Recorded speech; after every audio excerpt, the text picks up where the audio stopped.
You've been searching for the best way to generate passive income in your life and heard that real estate is a great way to do it. But you're tired of all the so-called gurus who are all talk and no substance. Get ready to celebrate because Kevin Bupp has spent 14 years successfully making it happen. This is the Real Estate Investing for Cash Flow podcast. Now, here's Kevin Bupp.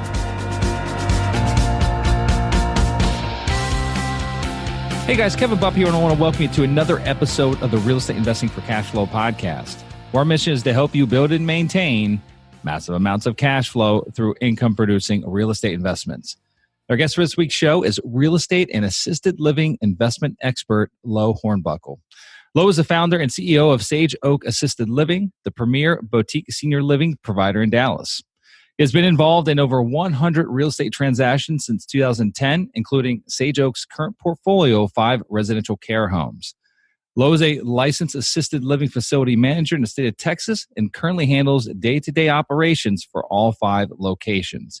And now, if you guys have been an active listener to my show for any time now, then you'll know that assisted living is one of my favorite asset classes.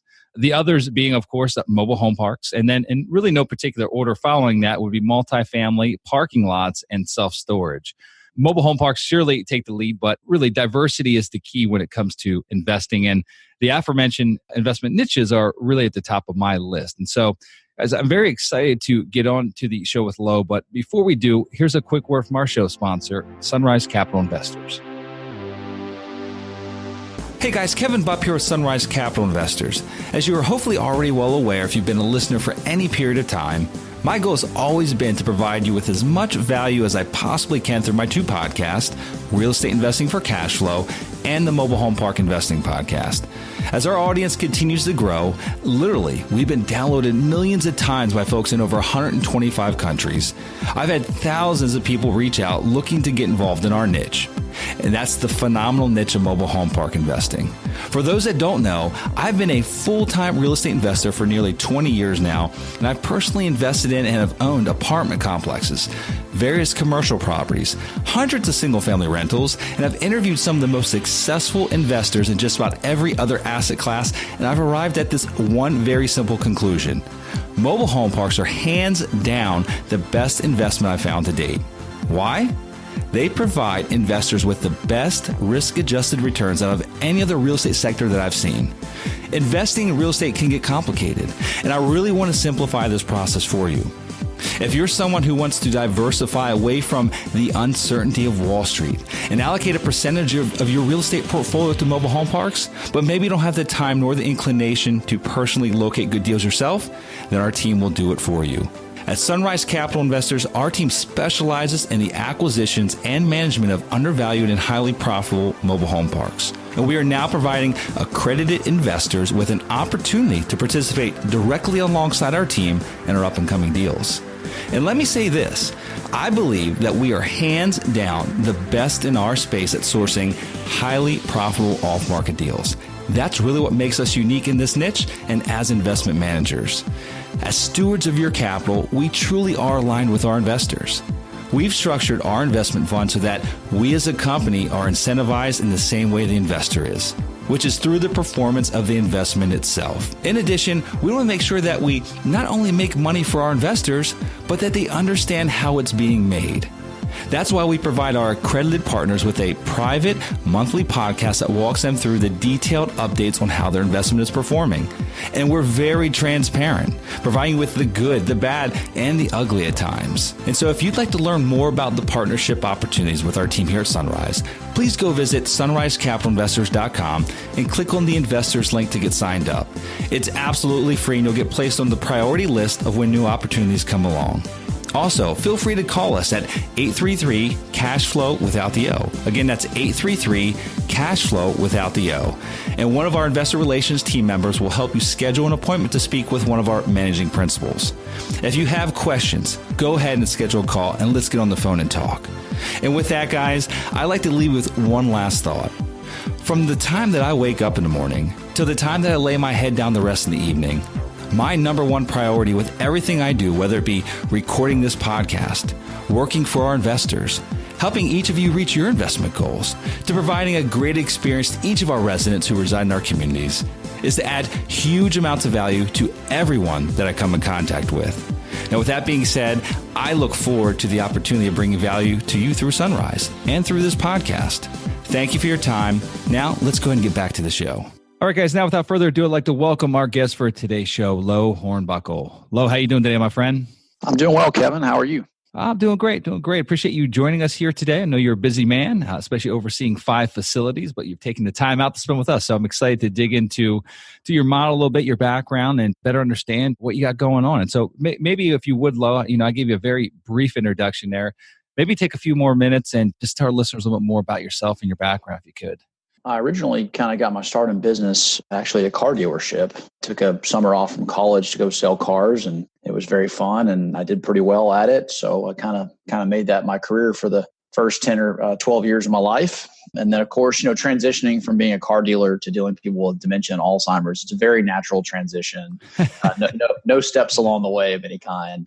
But on the side, while I was at the dealership, I would always do, single family investing, some apartment investing, a little bit of commercial, on the side. And I was the property manager. So, when you had, 10 or 15 doors, it wasn't too bad to manage that stuff on the side. So I would do that after hours or, take calls during the day. As time went on, I just knew that I wanted to kind of do something on my own. I didn't know what that was, but I was really happy to work at the dealership. But ultimately, I wanted to kind of own my own time. And decided to relocate from Louisiana, where I'm from, and moved to Dallas. I'd always been a big fan of Dallas, and relocated there and really didn't know what I was going to do, and took a job working for an apartment management company. Just kind of learned that business, and probably like everybody else, thought I was going to become an apartment syndicator, and just sort of stumbled into assisted living. And I'm one of the lucky ones that just kind of found my passion. So I had some family stuff crop up where my dad got into poor health and ended up going on hospice. And he had a really, really terrible experience on hospice. It wasn't a linear jump, but it did make an impression on me. And when I started getting into the assisted living, some of those kind of feelings kind of came back. And I said, this is exactly what I want to be doing. How did you trip upon the space? You kind of fell into it by chance. And so how did that look? I mean, one doesn't just accidentally come across this investment niche. I mean, this is it's very much it is a niche. It's not one of the major four or five food groups, but it's a big space. Obviously, the growing need for it due to our baby boomer population, it's significant. And so give us an idea how you stumbled upon the niche and then ultimately what that first action step was of you getting into it. What ended up happening is I was at a multifamily investment conference, and one of the speakers was advocating for a pivot into independent living. So apartments for seniors where they don't have care needs. Mm-hmm. So 55 and up communities, often centered around tennis or golf or sort of extensive community, but they don't have care needs that the company provides. So I thought that was very interesting just because, even when I was considering apartments in 2013 and 2014, and 2015, I thought it was a little bit of a difficult market to crack into.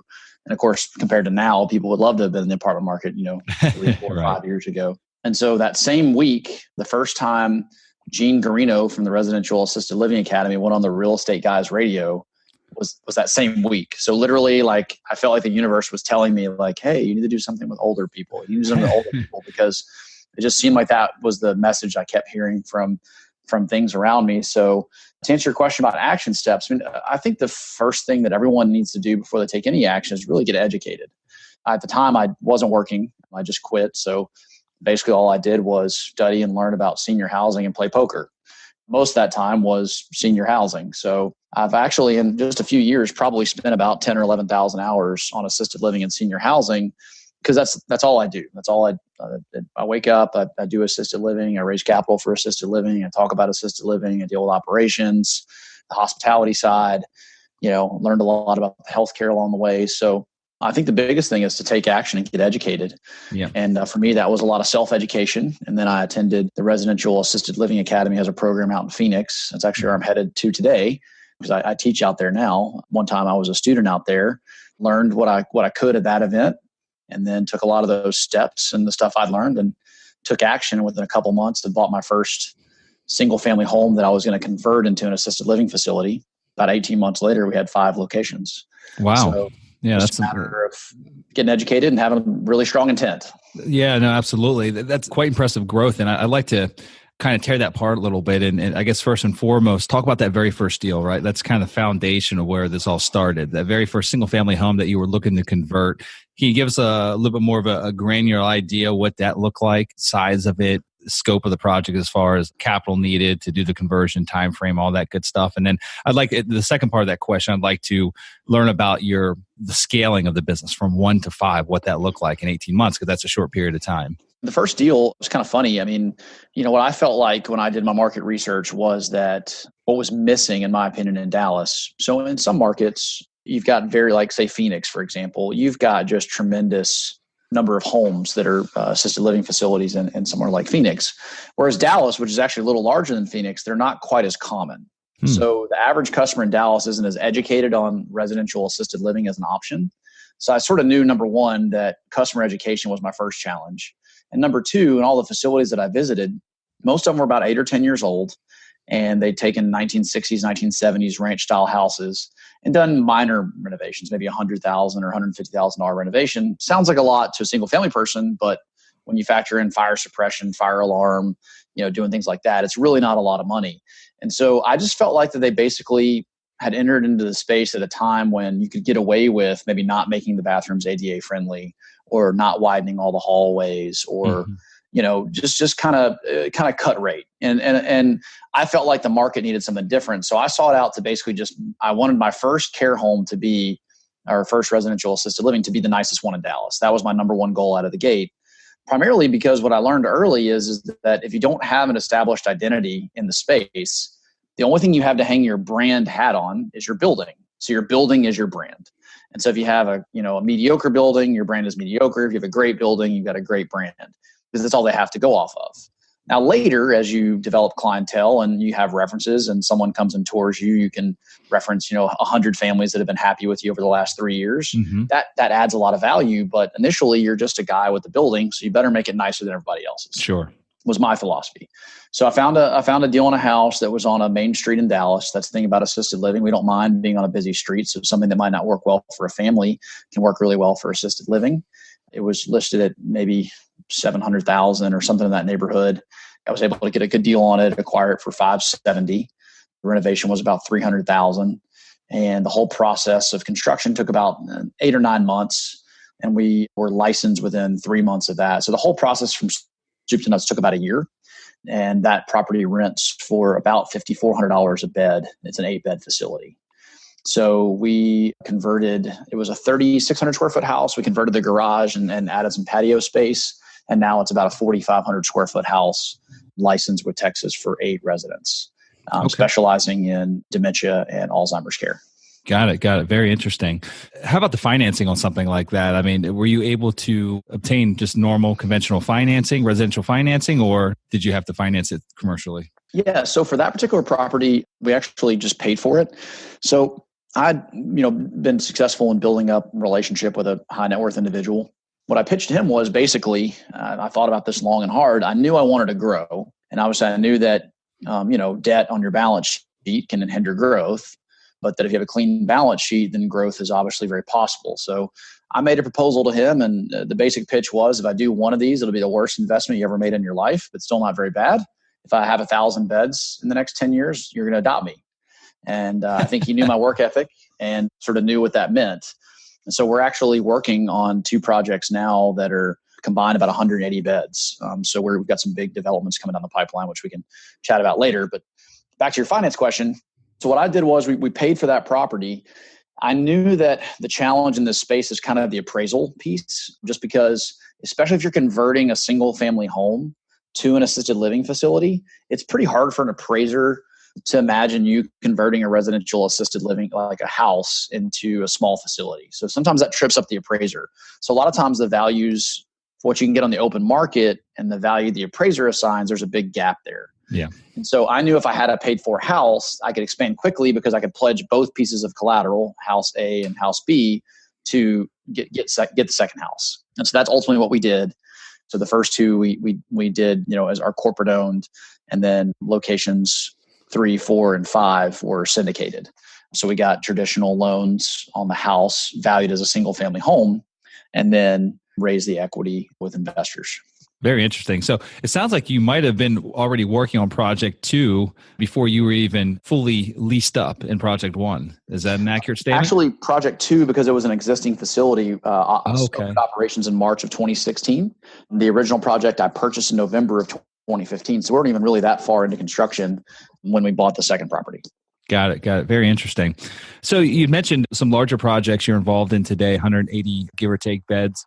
Is there still the ability to maintain the small, intimate approach? I know like that's one of kind of, I think one of the selling points of doing the smaller scale residential assisted living facilities like we're talking about here today is that it's much more of an intimate nature. It's not institutionalized. It's not a huge building that feels like you're just a number versus an actual person with a personality, right? With a name. And so how does one go about taking a larger facility like that with 180 beds? That's a fairly big property and give it that intimate feel. Yeah, so I think you hit the nail on the head. And that's something that in my mind's eye, when I started this journey, I always knew is where I wanted to go because, I'd always been taught that bigger deals aren't harder than smaller deals and add is zero. And I've always resonated with that. And so what we set out to do is there something called basically, well, I don't know if it's called this, but it's a planned care home community. So if you think about it, let's say you have 6 acres or 10 acres of land and you want to build a residential neighborhood. Well, maybe that's the highest and best use. Maybe it's not. Maybe instead of building a residential neighborhood, what you could do is build a series of care homes all on one campus. Mm-hmm. So you have kind of these 2 competing ideas in your mind. Number one, you mentioned the residential assisted living having an intimacy. It has a home-like feel. There's a bunch of advantages, home cooked meals versus, cafeteria style dining. You've got things like better caregiver ratios, smaller environments. But on the other hand, in a big building, you have things like, economies of scale. Mm-hmm. It's easier to provide transportation to and from doctor's appointments when you have more residents sharing the cost in that. You can have more high-level employees because it's easier to pay a full-time marketer when you have 200 beds versus 10.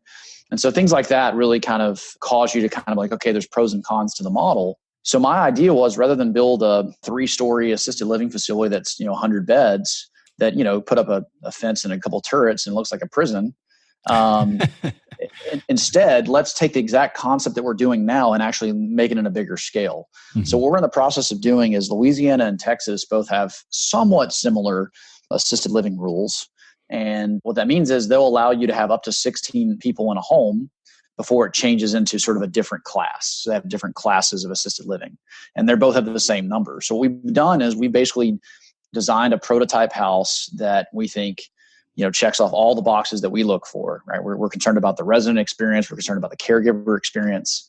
And now we're developing raw land in South Louisiana, some land up north of Dallas in a town called Denton. Both 2 really, the one in South Louisiana and the one in Denton, both really fast growing economies that are just in terrible need of assisted living because they're secondary and in one case, a tertiary market.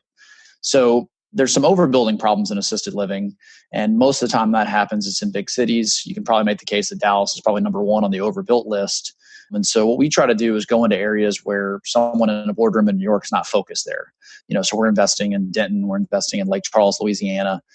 And we're taking our model, the brand of Sage Oak, and we're adapting it to a campus. So now initially we'll have 80 beds and 96 beds in the various projects with the ability to expand in phases.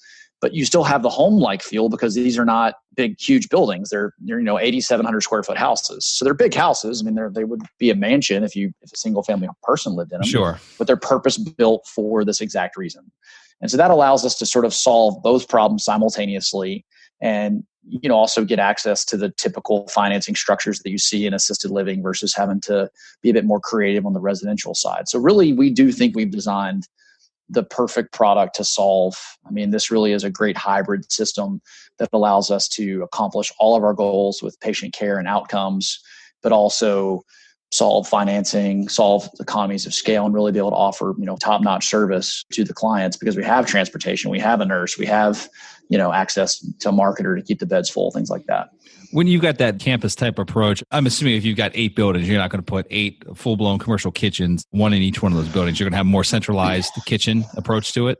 No, each house will cook its own meal. So that's really? One of the things. Wow, yeah, absolutely. Okay. So you know what? If you've got a house full of, and that's what's beautiful about this. So let's just say in any given community, let's say you have a subgroup or population. Say you wanted to have a house that's kosher. right? You have a chef that knows how to cook kosher, and that's the meals that he makes or she makes. So the thing about it is we can kind of do anything, and food is such an overlooked part of the assisted living experience. It's one of the core tenets of our business. We focus on great care, great food, and great communication. And so great food sometimes means that you're not going to eat the same thing as the other 5 houses. If you have a house of people that don't like fish, then we're not going to cook fish that day. Mm-hmm. So that's kind of the idea. And we don't have commercial kitchens, not required in Louisiana and Texas rules. These are open kitchens. It really is just a house designed for 16 people. Sure. So, typical, it's basically just, an 8,700 square foot house with 16 bedrooms and 18 bathrooms.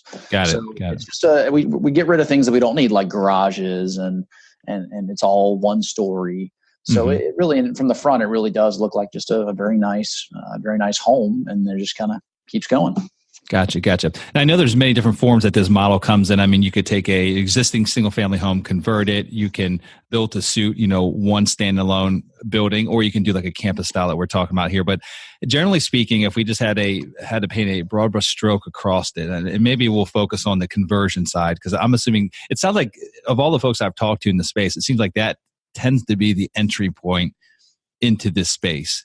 And then ultimately it evolves into more of a development type play once you kind of get your footing and understand the business much more intimately. And so from an operation side on that conversion model, once you're up and stabilized, what kind of expense ratio can one expect to run if you're doing things properly? You got the correct staffing, you're paying people what they should be paid, factoring in, vacancy and all that kind of good stuff. Are we talking like the 55-60% range of gross revenue?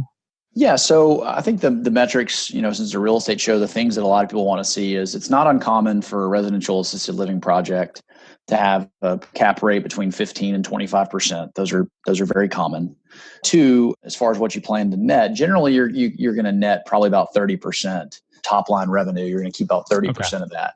It's obviously a very expense heavy business, but the other thing that's kind of fascinating about it is that what you learn is, I listened to you at the beginning of the show where you kind of list what asset classes you're interested in.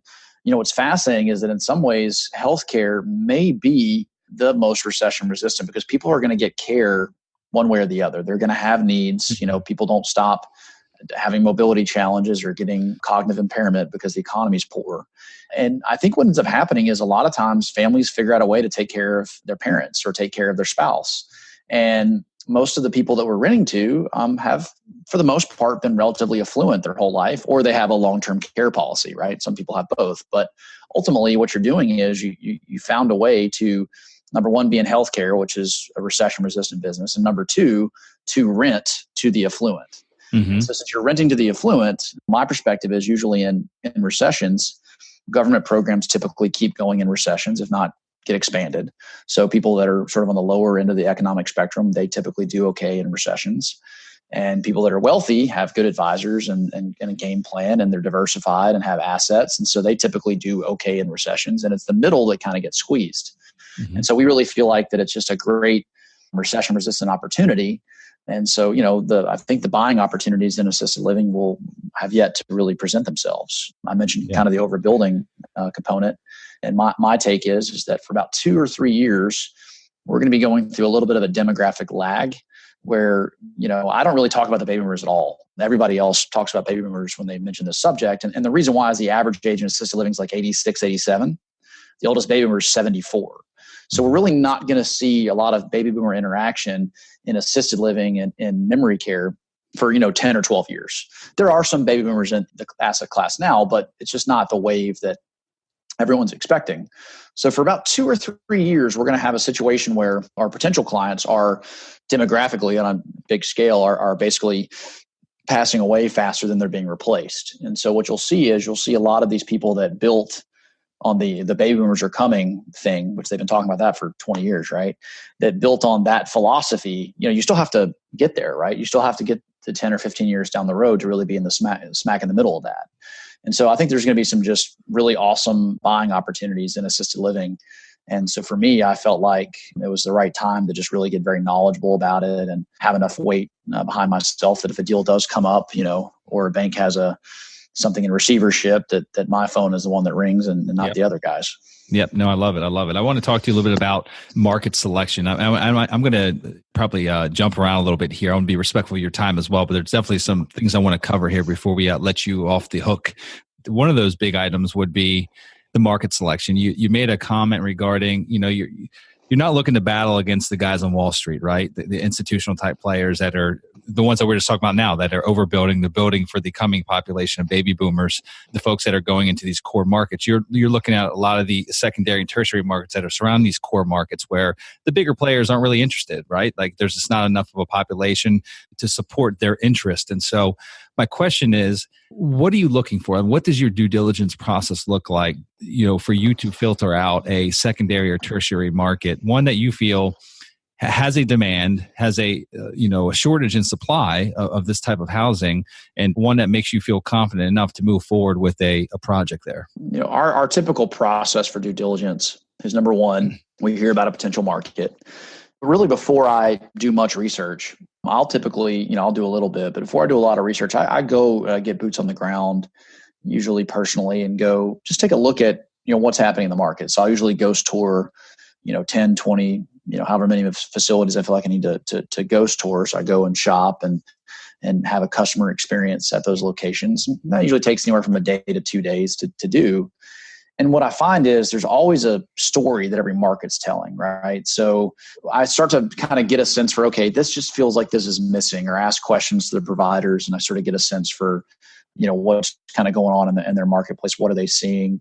And I start to kind of build an internal market survey. So when I'm going on these tours, I'm finding out, what are rents? What are they charging for community fees? How full are they? I'm kind of ranking, many of their amenities, or just making kind of keynotes. The other thing I'm doing, and this is really important, and people often overlook, is the access to qualified caregivers is a really, really important part of the process.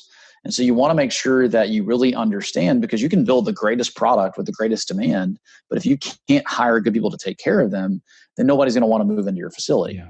And so really the staff is kind of the mistake that a lot of people make. The experienced people know this, and the newer people sometimes will just sort of go with, if you build it, they'll come mentality. But, if you live in an area where there's, say, maybe not a bus route, and you live in an area where basically what your wages for caregivers won't support purchasing a car, caregivers may not be able to get to you. Yeah. So there's a lot of consideration that sort of goes into that part of the process. So when you're in that market, you're asking questions like, how is it to find help? And what are you paying your caregivers? And just kind of going through that process. Then the second thing is we'll generally bring in a limited feasibility study. Mm-hmm. We'll go in and really what we're looking for is the demographic information about ages, but we're also looking at a lot of net worth stuff. Most people don't pay for assisted living out of their income. They pay for it out of a pool of money they've acquired over their lifetime.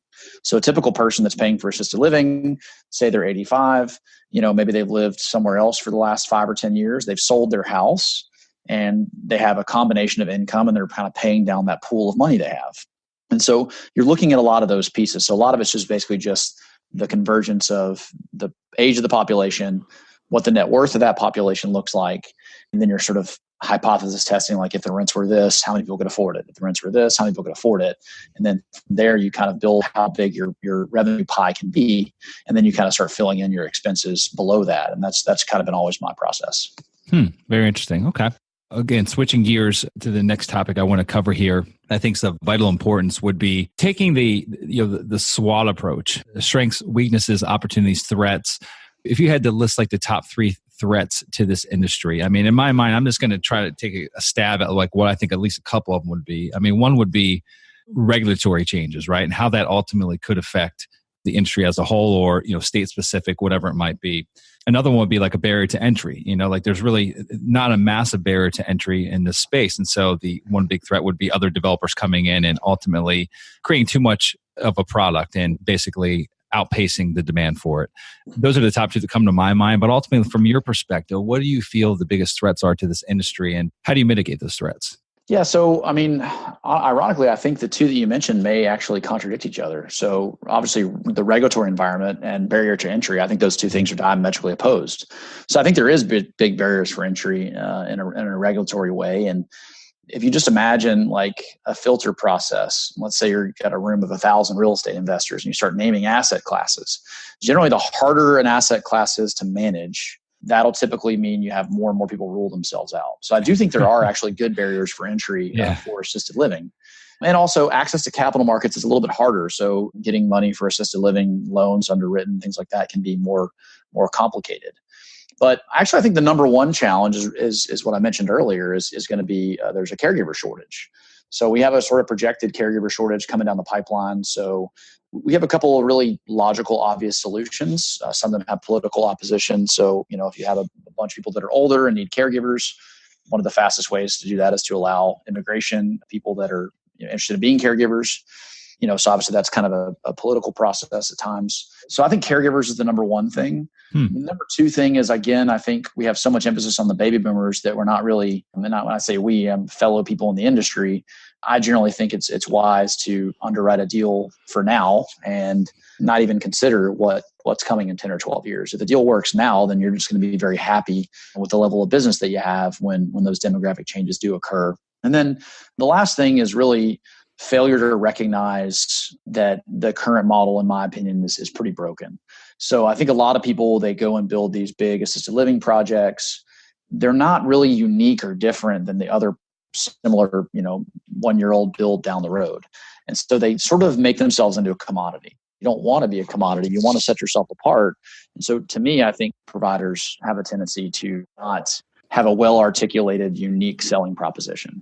And when you have that, I think you can definitely really stand apart from the crowd. That could be any number of things you can do. You could be nicer. You could have rooms with great views. You could have specialization, like you're really good at dealing with Parkinson's patients. So the bottom line is there's a lot of unique selling propositions you can offer, but you need to clearly identify what that market needs, how you're going to provide for it, and what your game plan is to stand apart. How about staffing requirements as far as your operation's concerned? We talked about scalability in the beginning as far as going from 1 to 5, and now you're working on some larger projects. I know that you oversee the day-to-day operations on the 5 current facilities that you own. I guess the first question is, do you have any other type of staff other than the caregivers themselves? Do you have anyone below you as far as managerial staff that assist you in the day-to-day operations? I do, yeah. So I have my Dallas operations, we have 2 corporate employees below me. So we have a kind of 2 co-administrators that handle the vast majority of the day-to-day of the business. And then we have house managers that are usually at each location, and they're more what you might think of as a lead caregiver, right? So they have some responsibilities beyond a caregiver. Most of their background is they are caregivers or nurse aides, and they've proven themselves to be responsible and adept at communication. And so they get sort of promoted to the sort of leadership positions inside each home. So yes, you will definitely have, you can self-manage, but it's a 24-hour business, and you're not going to have a great quality of life if you don't have this to you, because someone always is going to be thinking about your assisted living facility and your company. And if you make it yourself, then just understand what that means. Mm-hmm. You have to have a team. You have to have people that can hand off and say, okay, I'm on call this week and you're on call next week, or, I'm going to jump in and handle this problem. You get some rest, or whatever the case may be, because it is a 24-hour business where you're taking care of people. So you do have to have a team. Yeah. Yep. Got it. Okay. Talk to me a little bit about the exit strategy. Like, what's the long-term game plan here, Loe, as far as, building up a portfolio? Some folks are just, build a large portfolio, do a roll-up strategy, sell off to a large operator, institutional operator, cash out of the deal. Some are all about long-term cash flow. I love long-term cash flow, but I get both models. Ultimately, what's a short-term option? If you were to scale this business, is there a good exit strategy option available for you? So let's say 10 years down the road, you're up to, let's say 500 units or 500 beds. Who is the end buyer there? Who comes in and is your knight in shining armor and brings a big bag of money your way? Well, I think this asset class is both very often talked about all across the country and really globally, because you had a lot of countries that had a baby boom, essentially. So what I think is the case is that there are a lot of people that want to get into this space that are trying to figure out the operations piece. Mm-hmm. And so if you have a sort of turnkey option where it's like, here's all the problems that you typically face, we've solved them, and you can sort of buy them all. I think what you're going to start to see is the cap rates in assisted living kind of come down in the next 8 or 10 years. I think a lot of people make the analogy that assisted living, to some degree, in terms of how it'll perform, is probably really similar to apartments 5 or 10 years ago. And so what you'll see is you'll see some bumps along the way, but I think our typical exit strategy is really going to be to have enough mass and have enough to be substantial enough that someone's interested in buying our whole portfolio. So whether that's scattered in 3 or 4 states. So I think the inline buyer is probably going to be somebody that's dealing with institutional money, insurance, pensions, more traditional, Wall Street options, because they're going to, when they want to get in an asset class, what they do is they go in and they pay too much and they add scale and they solve problems and challenges and things like that. And so I kind of feel like that's what's going to happen in assisted living, is you're going to see the financing markets change because of equity, and you're going to see the acquisitions heat up. What will happen is once the baby boomers are starting to turn 82, 83, and now we can really see that they're on the precipice, it makes sense to go in and acquire assets. And so I think that's what's going to happen in assisted living, is a lot of the institutional players will come pouring in at that time. Yep. Are there any larger players that are actually utilizing that campus style approach? I mean, I know it doesn't have the initial scale. You can't throw $100 million at one of those ground up campus developments, but are there any larger players that are building multiple campus style developments all at one time that have an interest in that particular niche of the space? There are some people that are of similar mind to me. I mean, I think some people too, whether it be for land costs or because they don't really understand the vision, there's a big movement inside the big box assisted living to create what these things they call neighborhoods. So it'll be like a big building, but the building's kind of segmented into smaller groups of population. And that works to some degree, but they still have a commercial kitchen. They still have multiple floors, and it just doesn't feel the same. And they still have some of the same challenges and their ratios of staff to residents, which is a really big key. It's still kind of similar. And so ultimately there are some, but I think most people are still just sort of plugging away. Like, we're just going to build a prettier building. And, they think that chandeliers and gyms are what sell these buildings. And maybe they do initially, but in our industry, that would mean your back door is wide open because you're going to move somebody in and you're not going to be able to keep up with their care needs because, their son or daughter or spouse moved them in because of the chandelier or the gym. And what really matters is food, care, and communication. Mm-hmm. And so that's really what I think the industry is doing right now. To a person, almost all of our clients are essentially people that went into big assisted living facilities and had a bad experience of some capacity, whether it be a fall or just, not getting the attention they need, or they were having behaviors because they were overstimulated or whatever. And then they say, there's got to be a better way. And that's when they kind of research the smaller, more intimate model that we offer. Got it. Well, very cool. Well, Loe, I want to be respectful of your time here. I know you've got to run. And so one last thing here I want to ask you before we say goodbye to one another would be, it's what I like to call the golden nugget segment of the show. And if you had one last golden nugget of advice or wisdom that you could leave with our listeners today that may inspire and motivate them as they progress, whether it be in their real estate investing career or maybe they're going to take a path towards residential assisted living, what would that one last golden nugget be? I'll give 2. I'll give bonus nuggets, right? So the first thing is that really take some time to plan both for yourself and your family for this event. Because what's going to happen is, to a person, people get interested in assisted living once they start interacting with their mom or dad who they're having to pay for or help pay for in assisted living. And they go, gosh, I didn't know that it costs, $48,000, $60,000, $70,000 a year. So really planning to have the means to be able to take care of mom or dad or your spouse, or have yourself be taken care of. That's a really important piece that I always kind of spread to everybody. One of the best ways to do that is just get with your financial planner, make sure you got a game plan. Things like long-term care insurance could be an interesting way to potentially take care of your healthcare needs down the road. And then I think the second thing is make sure you have the right heart to get in the business.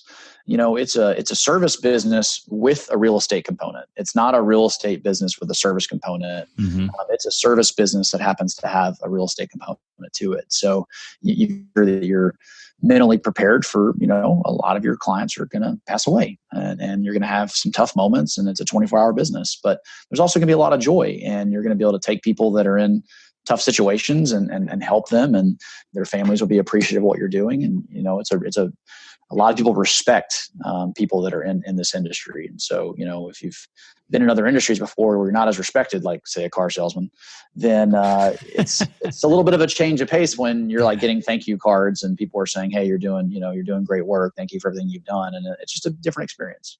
Yeah, fantastic. No, those are two very good golden nuggets. Loe, I really appreciate it. And wanted to just thank you again for coming on the show and sharing all your knowledge here in this space. I know you're busy. I know you're about to catch a flight literally to go teach more people about this space. And so thank you for all you do. And I wish you only the most success here moving forward. I know you got some big projects coming down the pike, and it sounds like you're making some great things happen. And Loe, for those that want to learn more about you and what you guys have going on, what's the best place for them to reach you? What's your website?